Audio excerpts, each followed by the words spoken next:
नमस्कार, मैं हूं संजय शर्मा। आप देख रहे हैं 4 PM न्यूज़ नेटवर्क। ना खाऊंगा, ना खाने दूंगा। ये मोदी की गारंटी है कि हर एक भ्रष्टाचारी जेल में होगा। बेईमानों का कोई शासन नहीं चलेगा, बेईमान सब जेल में होंगे।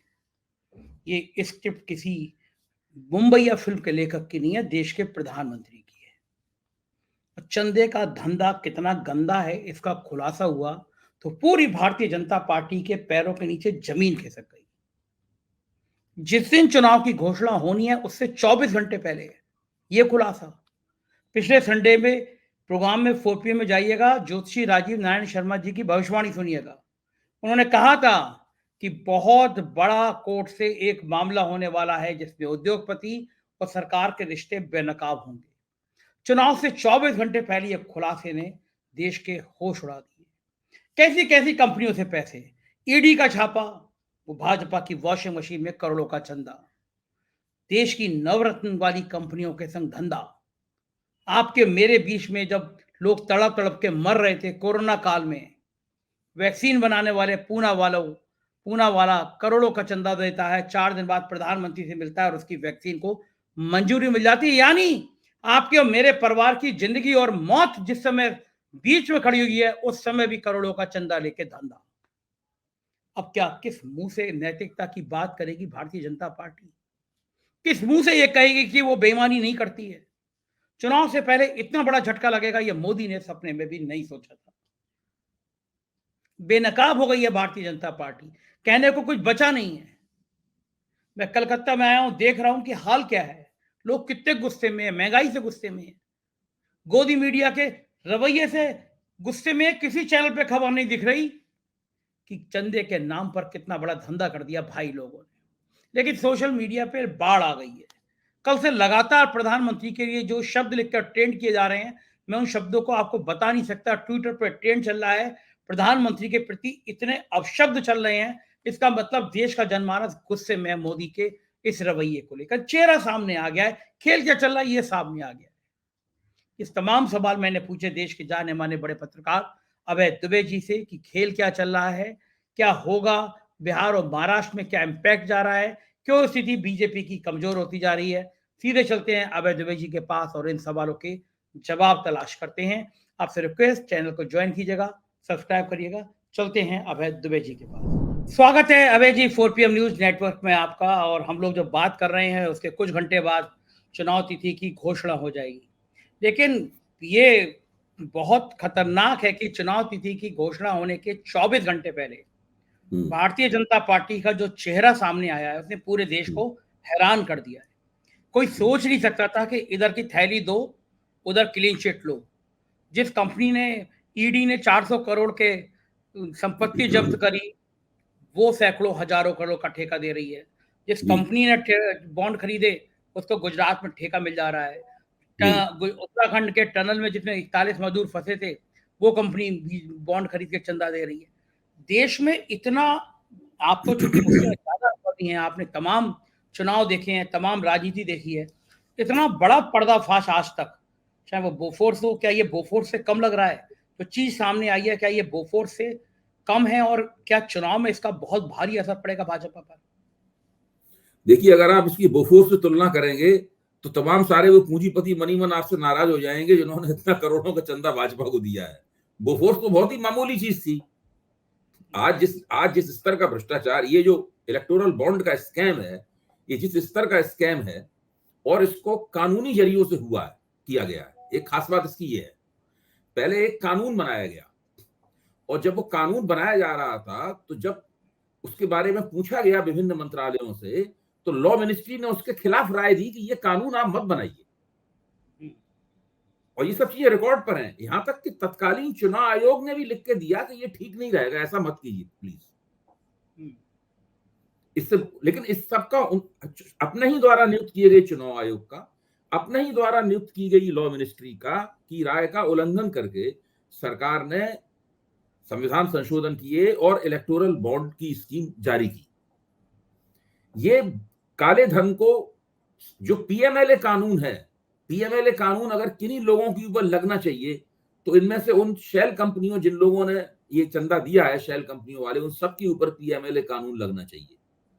और जिन्होंने उस धन को लिया है उनके ऊपर, उनके खिलाफ भी अदालतों में रिट लगनी चाहिए कि भाई आपने जानते हुए भी इस काम को किया है।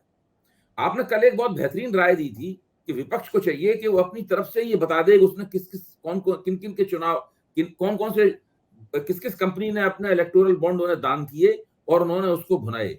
अगर वो ऐसा करेंगे तो भारतीय जनता पार्टी बहुत और भी ज्यादा सांसद में फंस जाएगी, क्योंकि इसमें तो स्पष्ट है। मैं आमतौर पर जयराम रमेश की बातों को ज्यादा तरजीह नहीं देता, लेकिन उन्होंने एक बहुत अच्छा फिक्रा उन्होंने कहा है कि चंदा दिया और धंधा लिया। मतलब एक बहुत बेहतरीन फिक्रा किया है। इस फिक्रे को हम लोग शीर्षक के तौर पर भी इस्तेमाल कर सकते हैं, चंदा दिया और धंधा लिया। ये बिल्कुल, आप इसी चीज को अंग्रेजी में कहते हैं, आप लैटिन की कहावत है, लैटिन भाषा की, क्विड प्रो क्वो। इसीलिए इसको सुप्रीम कोर्ट ने भी इसकी तरफ इशारा किया था, बाकी लोग भी लगातार इस बात को कहते रहे हैं।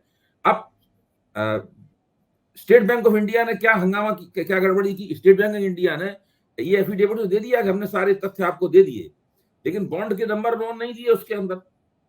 जब बॉन्ड के नंबर नहीं दिए तो उन बॉन्ड में मिलान नहीं कर सकते अब आप आसानी के साथ में।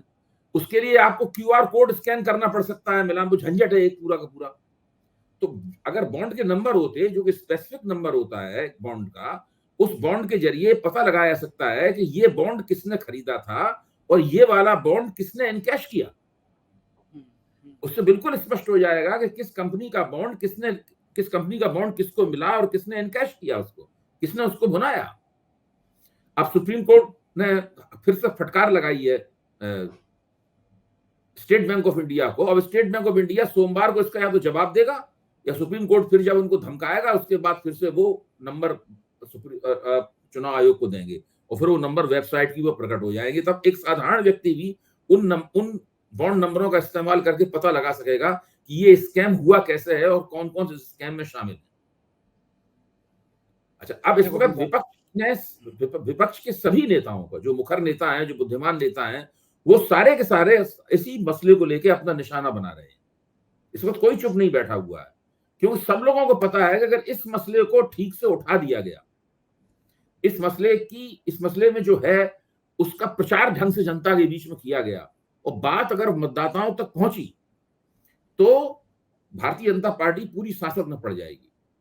और किन मतदाताओं की वजह सांसद में पड़ेगी, मैं बार बार कह रहा हूं, वो मतदाता वो नहीं है जो भारतीय जनता पार्टी का कट्टर मतदाता है, जो हर चीज में, या वो मतदाता जो भाजपा के खिलाफ लगातार वोट कर ही रहा है, हर हालत में वोट कर रहा है, उसकी भी बात नहीं कर रहा हूं। जो बीच में बैठा हुआ मतदाता, इन दोनों के बीच में बैठा हुआ एक मतदाता है, जो मैं मानता हूं कि न्यूनतम संख्या उनकी 25% है। अगर 1 करोड़ मतदाता वोट डालता है कहीं पे, तो उसकी संख्या 25 लाख है। वो मतदाता इस जो इलेक्टोरल बॉन्ड का स्कैम है, इस स्कैम की सूचना और इस स्कैम का विश्लेषण, इस स्कैम के तथ्य अगर केवल उस मतदाता तक पहुंचा दिए जाएं, तो आप समझ लीजिए कि ये बिल्कुल भारतीय जनता पार्टी की जो पूरी चुनावी रणनीति है उसमें पलीता लग जाएगा। अब ये विपक्ष को तय, हम और आप नहीं कर पाएंगे काम, ये हमारा काम है भी नहीं करना। ये विपक्ष का काम है कि वो इस चीज को, विपक्ष इस मुद्दे को उठा रहा है, लेकिन इसको उन लोग मतदाताओं तक पहुंचाने के लिए भी विपक्ष को काम करना पड़ेगा। क्योंकि जो सरकारी मीडिया है, मैं कमर्शियल मीडिया को सरकारी मीडिया ही कहता हूं, ये जो सरकारी मीडिया है, सरकारी मीडिया तरह तरह से लपेट के सरकार के पक्ष में ही बोलने की कोशिश कर रहा है। बिल्कुल ठीक है। और हम लोग तो देख रहे थे गोदी मीडिया के एंकर जो बड़े बड़े नाम आ रहे थे, एक भी व्यक्ति ने उस पर ट्वीट नहीं किया, कोई खबर चल नहीं रही है, बस केवल छोटी सी पट्टी चल रही है, किसी चैनल पे खबर नहीं चल रही है। नहीं, कल दांव मारा गया था संजय जी, आपने ध्यान नहीं दिया, कल दांव मारा गया था। कल ये दांव मारा गया था कि ठीक उसी वक्त पेट्रोल सस्ता किया गया। हाँ, 2 रुपए लीटर पेट्रोल सस्ता किया गया, और फिर सब जगह पेट्रोल सस्ता करने की खबर आने लगी, खबर चलने लगी, और फिर बधाइयां एक्स के ऊपर, जो पहले ट्विटर होता था, उसकी ऊपर बधाइयां दी जाने लगी और फिर बल्ले बल्ले होने लगी।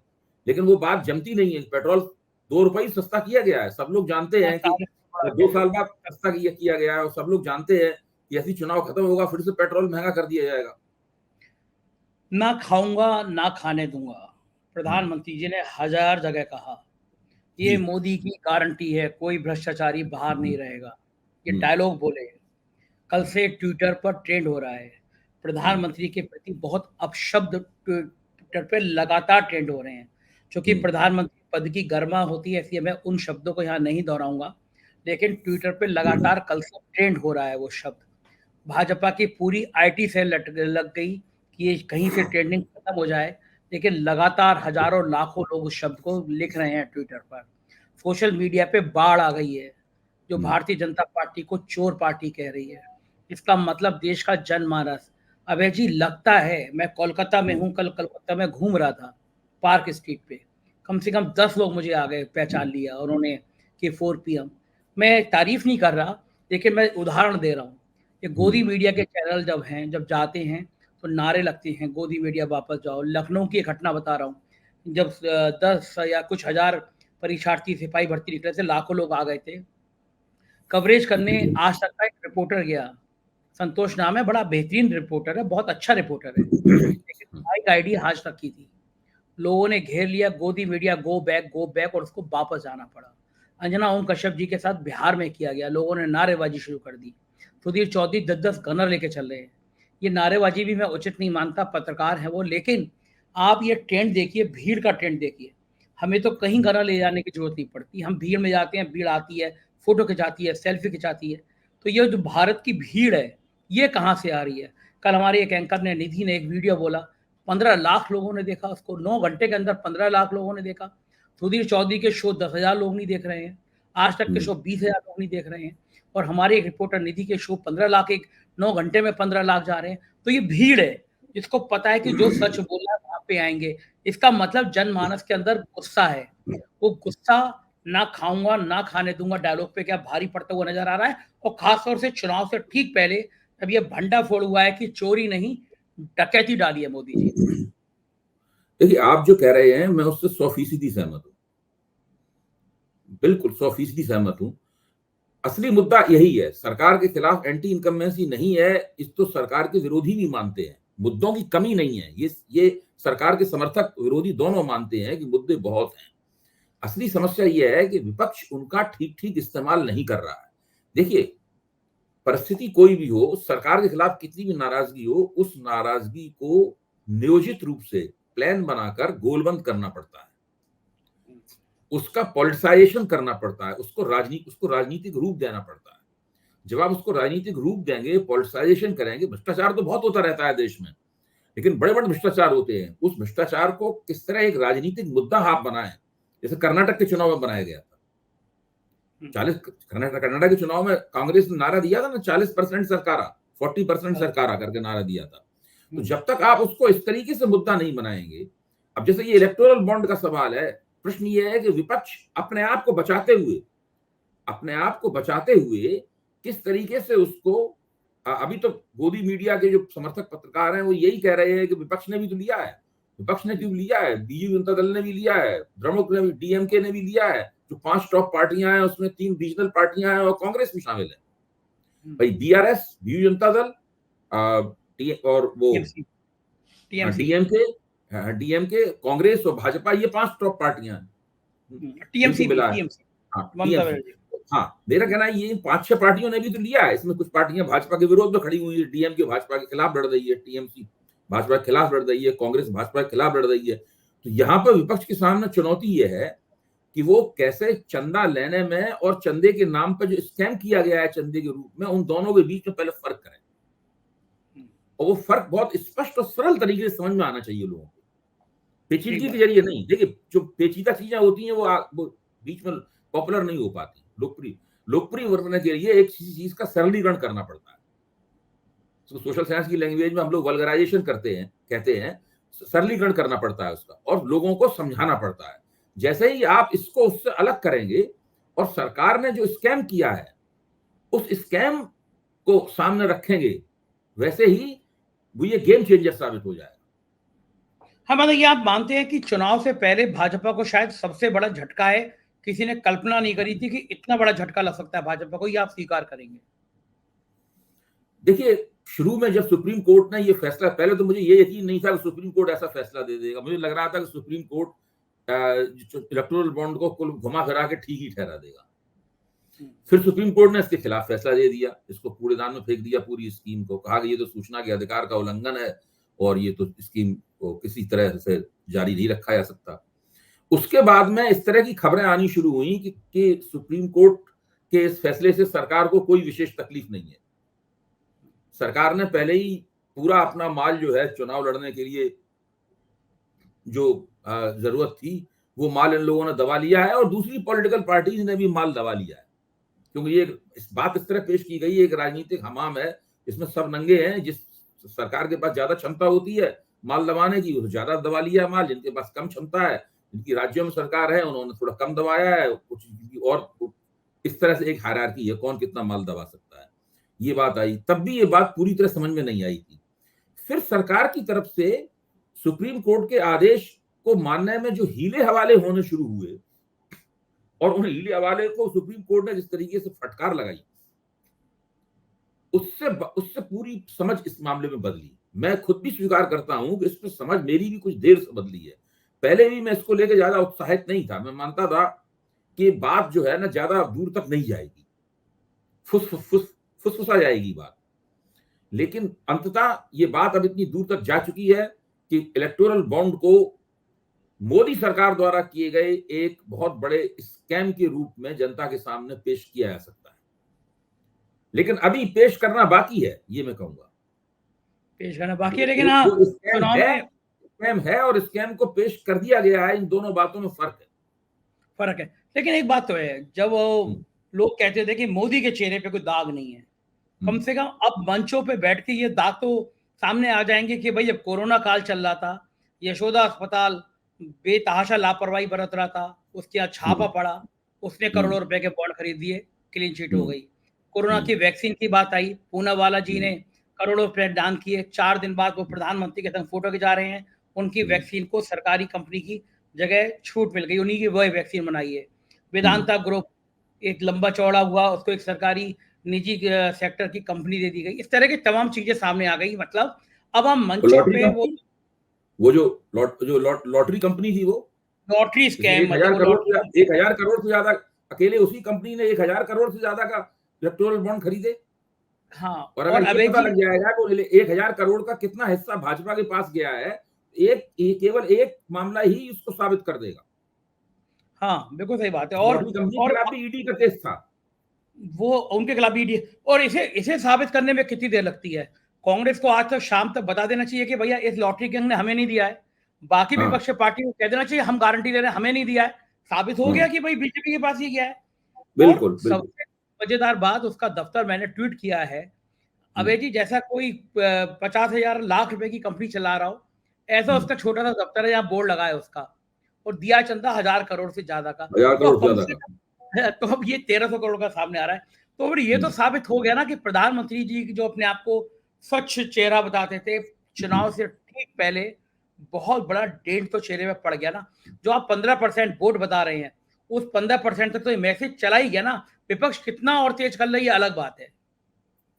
देखिए, आपको ध्यान होगा कि जिस वक्त 2014 का चुनाव चल रहा था और कैंपेन बहुत जोर से चल रही थी, चुनावी मुहिम, तो हम लोगों की नितिन गडकरी से, पीयूष गोयल से, अरुण जेटली से 3 कार्यक्रमों में एक एक करके मुलाकात हुई। हम लोगों ने उनसे जवाब सवाल किए, एक चैनल द्वारा आयोजित कार्यक्रम थे, हम लोगों ने खूब जवाब सवाल किए, एक एक घंटे तक जवाब सवाल हुए।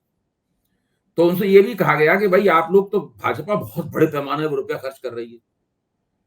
तो इन तीनों नेताओं में ध्यान नहीं पड़ा, 3 नेताओं में एक ने मुस्कुरा के पूछा आपका क्या ख्याल है, कितना रुपया खर्च कर रही हो।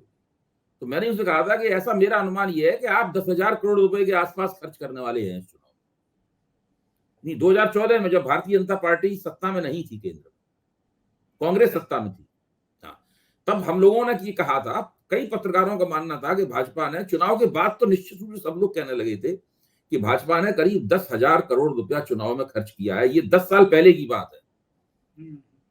तब चुनाव आज के मुकाबले, चुनाव हमेशा तब भी महंगा था, लेकिन आज के मुकाबले उतना महंगा नहीं था जितना आज महंगा है।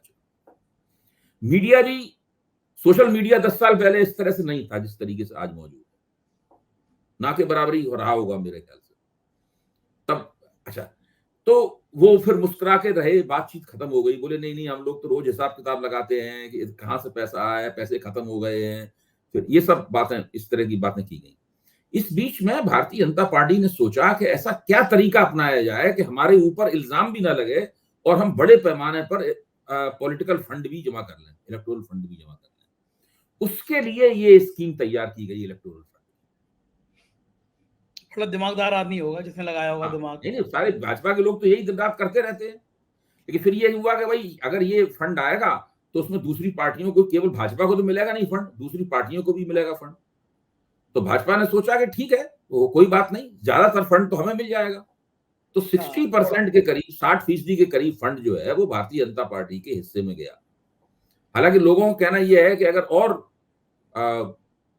राफेल में जो किकबैक मिला है या दसॉल्ट के जरिए जो मिला है, अगर उसको भी जोड़ लिया जाए तो ये बहुत बड़ा चुनावी फंड हो जाता है जो बीजेपी के खाते में गया है। तो ये है एक सर्वे आ रहे हैं, आप लगातार 2 दिन से, हम पूरा देश आपको एबीपी चैनल पर सर्वे को देख रहा है। उस सर्वे को भी थोड़ी देर को मान लीजिए, ठीक, मतलब हालांकि कहना नहीं चाहिए, लेकिन सर्वे को मान लीजिए। तब भी वो जो अब की बार 400 पार और 350 पार, मैं खास तौर से 2 राज्यों की आज चर्चा करूंगा आपसे, एक बिहार और एक महाराष्ट्र। बंगाल में मैं खुद हूँ, मैं देख रहा हूँ, कलकत्ता में कल घूम रहा हूँ, लोगों से बात कर रहा हूँ। ममता बनर्जी बहुत भारी हैं, कई ज्यादा भारी हैं। चर्चा लोग ममता के नाम की कर रहे हैं, लेकिन मैं आपसे बात करूंगा आज बिहार और महाराष्ट्र। बिहार में इस सर्वे में भी बताया गया नीतीश का पलड़ा बहुत नीचे आया है, तेजस्वी आगे बढ़े हैं। और अब इस स्कैम के बाहर आने के बाद क्या लग रहा है बिहार में क्या होगा? देखिए, मैं भारतीय जनता पार्टी को राजनीतिक प्रबंधन की उस्ताद पार्टी मानता हूं। इतनी उस्तादी जो भारतीय जनता पार्टी ने दिखाई है, आज तक देश में किसी पार्टी ने नहीं दिखाई।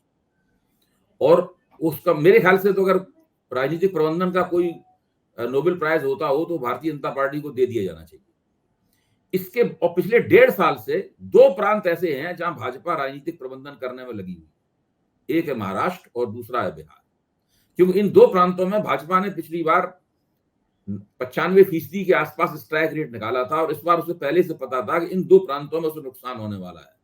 जिन 4 स्टेट्स को हम लोग स्विंग स्टेट मानते हैं, हम लोग कर्नाटक, महाराष्ट्र, बिहार और वेस्ट बंगाल को स्विंग स्टेट मानते हैं, जो भाजपा के खिलाफ स्विंग कर सकते हैं, या भाजपा का बड़ा राजनीतिक नुकसान हो सकता है।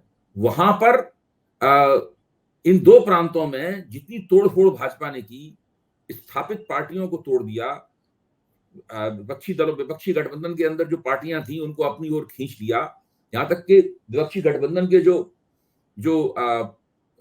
शुरुआती निर्माता माने जा रहे थे, संस्थापक माने जा रहे थे, नीतीश कुमार, उनको ही अपनी ओर फोड़ दिया भारतीय जनता पार्टी ने। कल तो चर्चा में जो बहुत ही वरिष्ठ पत्रकार हैं, विनोद शर्मा, हिंदुस्तान टाइम्स के जो पॉलिटिकल एडिटर हैं, उन्होंने अपनी चर्चा में मेरे साथ थे, तो उन्होंने ये कहा कि नीतीश कुमार जब इंडिया गठबंधन के आर्किटेक्ट के रूप में काम कर रहे थे, उस वक्त भी उन्होंने भारतीय जनता पार्टी के साथ में कुछ ऐसे लोगों के साथ जो कि कॉन्स्टिट्यूशनल पोस्ट पे हैं, उनके साथ ताल्लुकात बनाए रखे हुए थे। यानी उनका एक दो नावों में पैर रख के चल रहे थे। उनका इशारा किनकी तरफ था, उन्होंने उनका नाम नहीं लिया, मैं भी उनका नाम नहीं लूंगा, लेकिन क्योंकि वो इस तरह के पद पे हैं, उसमें आपत्तियां भी हो सकती हैं, लेकिन आप भी जानते हैं उनको, मैं भी जानता हूं, वो पहले नीतीश कुमार जी के साथ रह चुके हैं और बिहार के ही हैं, वो बिहार के ही हैं। तो वो उनके जरिए उन्होंने वहां पूरा अपना बना रखा था। तो वो जो कर रहे थे, भारतीय जनता पार्टी उससे पूरी तरह वाकिफ थी।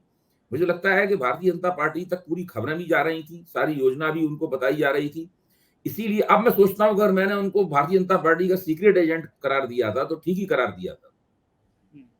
तो वो नीतीश कुमार के वापस आ जाने के बावजूद बिहार में जब सर्वेवाणी आती है हमारे सामने, किसी जमाने में भविष्यवाणी और आकाशवाणी हुआ करती थी, आजकल सर्वेवाणी होती है। तो सर्वेवाणी जो हम लोगों के सामने आती है, वहां भारतीय जनता पार्टी अपने नुकसान को खत्म नहीं कर पाई है, वहां उनको नुकसान हो रहा है। सर्वे एजेंसियां संकोच के कारण नुकसान का आंकड़ा कम बता रही हैं। मेरा मानना है कि नुकसान और ज्यादा होगा बिहार में। इसी तरह महाराष्ट्र का भी आ जाएगा आंकड़ा, महाराष्ट्र का आंकड़ा भी स्पष्ट हो जाएगा। वहां भी भाजपा, इससे आप अंदाजा लगा सकते हैं कि 2 प्रांतों के अंदर भारतीय जनता पार्टी की राजनीति कितनी पतली हालत में थी। और कर्नाटक में और आंध्र प्रदेश में जो आंकड़ा दिया गया है, मैं उससे भी सहमत नहीं हूं। मेरा मानना है कि वहां भी भारतीय जनता पार्टी जो है, जो बताया गया है, उससे काफी नीचे जाएगी। और ये आंकड़ा तब है जब ये स्कैम खुला नहीं था, ये चंदा चोरी सामने नहीं आई हाँ, थी। अब नई परिस्थिति डेवलप होगी, अब ये चीज और लोगों के सामने आएगी। देखिए, जो अर्बन शहरी मध्य वर्ग होता है, उसको एक बार अगर उसके दिमाग में ये बात आ जाए कि सरकार चोरी कर रही है, नेता चोर है, तो वो बहुत बुरा लगता है उसको। उसको लगता है कि उसकी जेब से निकाल लिया गया पैसा, वो बहुत खिंचा आता है, उसका विश्वास खंडित हो जाता है।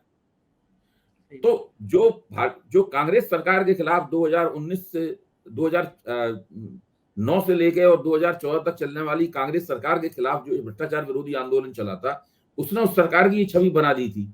उसी का नतीजा निकला कि कांग्रेस 50 सीटों पे 40 सीटों की पार्टी बन गई लोकसभा में। तो ये भारतीय जनता पार्टी इस तरह के खतरे का सामना कर रही है। देखो ठीक है, और वो भी डायलॉग कि ये किसके लिए करेंगे, इनका परिवार कहाँ है, मेरा परिवार कहाँ है, मैं तो झोला उठा के चल दूंगा। ये जो डायलॉग थे कि ना खाऊंगा ना खाने दूंगा, ये जो इससे कोई डायलॉग थे। फर्क नहीं पड़ता। देखिए, कांग्रेस के पास भी एक ऐसा प्रधानमंत्री था, इस पर दुश्मन भी भ्रष्टाचार का आरोप नहीं लगा सकते।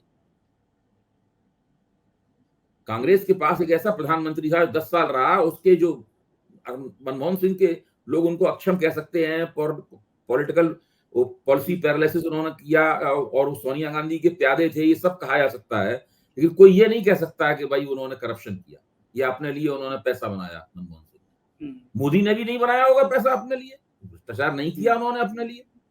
इससे कोई फर्क नहीं पड़ता है कि नेता अपने आप में ईमानदार है कि नहीं। सवाल यह है कि जिस सिस्टम को प्रिसाइड कर रहा है, जिस सिस्टम का वो मुखिया है, वो सिस्टम क्या कर रहा है। भाजपा किस पैसे से चुनाव लड़ रही है, भाजपा के खाते में माल जो आ रहा है वो कहां से माल आ रहा है, उस माल को खर्च करके ही तो भाजपा चुनाव जीतती है। ठीक बात है, ये महत्वपूर्ण बात है। और सोमवार को और यूनिक नंबर आ जाएंगे, तो और बड़े बड़े खुलासे सोमवार को हो जाएंगे। तो हम लोग देखते रहेंगे, निगाह बनाए रखेंगे। बहुत बहुत शुक्रिया अभय जी, आपने इतना कीमती समय दिया, आभार आपका। सुना आपने अभय दुबे जी क्या कह रहे थे? कह रहे थे कि 300-400 का तो बात छोड़ दीजिए, सरकार की बहुत खराब हालत होने वाली है। आज लोकसभा चुनाव की डेट है, घोषणा हो जाएगी, लेकिन भाजपा ने सोचा नहीं था चुनाव की दहलीज पे जाने से पहले इतना बड़ा कोई हादसा सामने आ सकता है। आपकी राय का इंतजार रहेगा, बताइएगा कैसी लगी आपको ये बातचीत। शुक्रिया, थैंक यू।